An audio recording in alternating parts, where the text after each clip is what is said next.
नमस्कार, आप देख रहे हैं अनंत ज्ञान टीवी। हम पहुंचे हैं आज पहल वेलफेयर एजुकेशन सोसाइटी में, जहां हम ये जानना चाहेंगे कि केंद्र मंत्रालय द्वारा जो कोचिंग सेंटरों के लिए गाइडलाइन हाल ही में जारी की है, उसका कितना अनुसरण ये संस्थान कर रहा है और कितने कसौटी में और कितने नियमों का पालन कर रहा है। तमाम बातों को जानने के लिए हम इंस्टीट्यूट के जो चेयरपर्सन है, हम उनसे बात करेंगे। मैम, आपका स्वागत है। सबसे पहले हमारे दर्शकों को अपना परिचय देंगे जी, फिर हम बातचीत का दौर आगे शुरू करेंगे। बिल्कुल सर, नमस्कार जी। मैं पहल वेलफेयर एजुकेशन संस्थान की तरफ से अर्चना प्ला आप लोगों के सम्मुख हूँ। आशा करती हूँ कि जो ये पूछ रहे हैं, जो नियमों को बोला गया है, उनके आपको पूरे सही उत्तर दिए जाएं।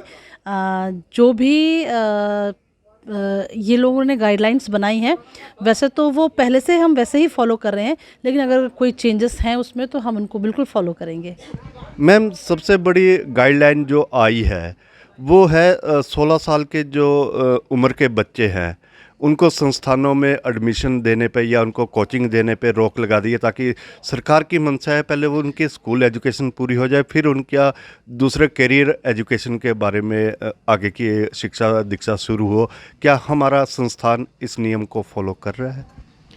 देखिए सर, ये तो डिपेंड करता है इंस्टीट्यूट टू इंस्टीट्यूट पे कि वो कौन से प्रोग्राम्स फॉलो कर रहे हैं।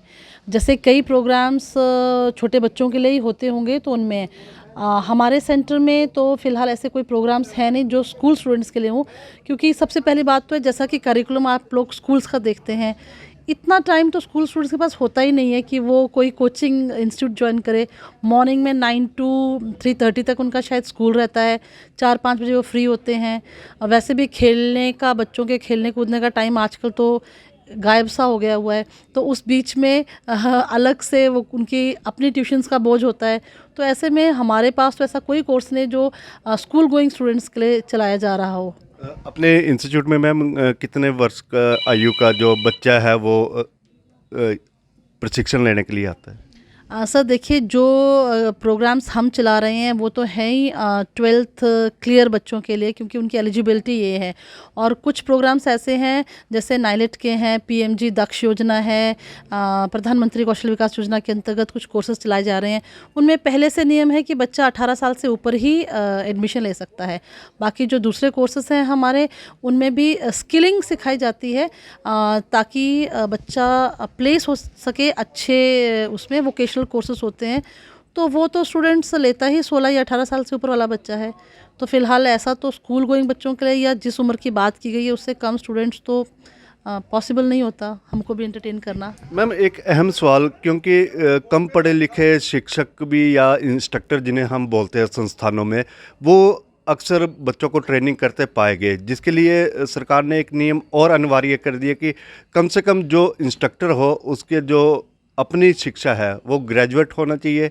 क्या हम इस नियम को फॉलो कर रहे हैं? सर मैं तो बहुत पहले से इसी नियम को जानती हूँ और मानती हूँ, एक्सक्यूज़ मी, कि एटलीस्ट जो आप इंस्ट्रक्टर रख रहे हैं वो वेल ट्रेंड हो, एक्सपीरियंस्ड हो। क्योंकि अगर उनकी क्वालिफ़िकेशन ही ठीक नहीं होगी तो वो स्टूडेंट्स को कैसे पढ़ाएंगे। और जगह मैं जानती नहीं, अपने इंस्टीट्यूट की बात बता सकती हूँ। मेरे लैब इंस्ट्रक्टर भी पीजीडीसीए और बीसीए हैं। वैसे मेरे पास स्टाफ एमसीए है जो यहाँ पर है। मैं खुद MCA, MSc IT, MA English हूँ, एमबीए हैं यहाँ पर। बाकी जो स्टाफ हैं अपने अपने इसके बावजूद भी टीओटी सर्टिफाइड है मेरे पास टीचर्स, जिनके पास ऑलरेडी आजकल एक सरकार ने कोर्सेज को करवाने के लिए एक एलिजिबिलिटी रखी है कि टीचर्स टीओटी होने चाहिए। तो मेरे सारे इंस्ट्रक्टर्स, टीचर्स वेल क्वालिफाइड हैं और एक्सपीरियंस्ड हैं। 12-12, 13-13 साल हो गए बच्चों को यहाँ पर टीचिंग करवाते हुए। तो मैं तो बिल्कुल इसी चीज़ को फॉलो कर रही हूँ।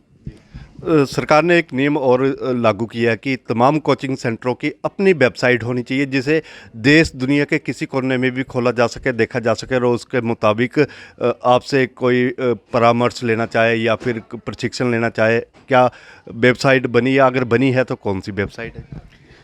सर plahainfotech.com आप इसको विज़िट कर सकते हैं। हमारे सारे कोर्सेज़ की डिटेल्स यहाँ से ले सकते हैं, इंक्वायरी फॉर्म भर सकते हैं। अगर आपको कोई और जानकारी चाहिए तो आपको address with phone numbers provide किए गए हैं, टीचर्स के फ़ोन नंबर भी हैं। अगर कोई भी आपको जानकारी लेनी है हमारे कोर्सेज से रिगार्डिंग, हमारे सिलेबस से रिगार्डिंग, तो आप इस साइट पे विज़िट करें और जानकारी लें। मैम, कोचिंग काउंसलिंग के लिए भी कोई सिस्टम बना हुआ है जी? सर बिल्कुल, जब आप किसी की एडमिशन लेते हैं तो जो प्रायर मोस्ट काम आपको सबसे पहले पूरा करना चाहिए वो काउंसलिंग का ही होता है। क्योंकि स्टूडेंट जब आपके पास आता है तो वो उस लेवल में होता है जब उसे ये खुद नहीं पता कि उसको करना तो है पर करना क्या है, या फिर बच्चे से कुछ टाइम बात करने के बाद आप भी डिसाइड कर सकते हैं कि उसके लिए कौन सी फील्ड ठीक रहेगी। लाइकवाइज हम कंप्यूटर कोर्सेज करवाते हैं, या कुछ वो कोर्सेज जो गवर्नमेंट ने दिए हुए हैं तो उनकी ऑलरेडी पहले से ही एडवर्टीजमेंट की जाती है। लेकिन जब हमारे पास स्टूडेंट आता है तो उसका इंटरेस्ट देखना पड़ता है। कंप्यूटर्स बेसिक्स सभी के लिए है, बहुत ज़रूरी हो चुका हुआ है। तो जो बेसिक कंप्यूटर है वो सिखाने के बाद अगर वो फर्दर मोर किसी लॉन्ग कोर्स में जाना चाहता है तो आपको सबसे पहले उसकी काउंसलिंग करके पूछना पड़ता है कि उसका इंटरेस्ट है किस में। वो प्रोग्रामिंग में है, कोडिंग में है, डिज़ाइनिंग में है, अकाउंट्स में है, क्योंकि आप वो टैली करना चाहता है, उसका इंटरेस्ट क्या रहा है। तो पहले तो हम उनसे उनके इंटरेस्ट पूछते हैं, फिर उनको एक टाइम स्लैब दे रखते हैं। जैसे बेसिक्स जब हम सिखाते हैं तो उसके लिए 1.5 से 2-3 महीने लग जाते हैं। तो उस बेसिक्स को करवाते करवाते हम बच्चे का इंटरेस्ट जानते हैं, क्योंकि कंप्यूटर ज़ीरो से शुरू करता है मोस्टली बच्चा जब यहाँ पर आता है। तो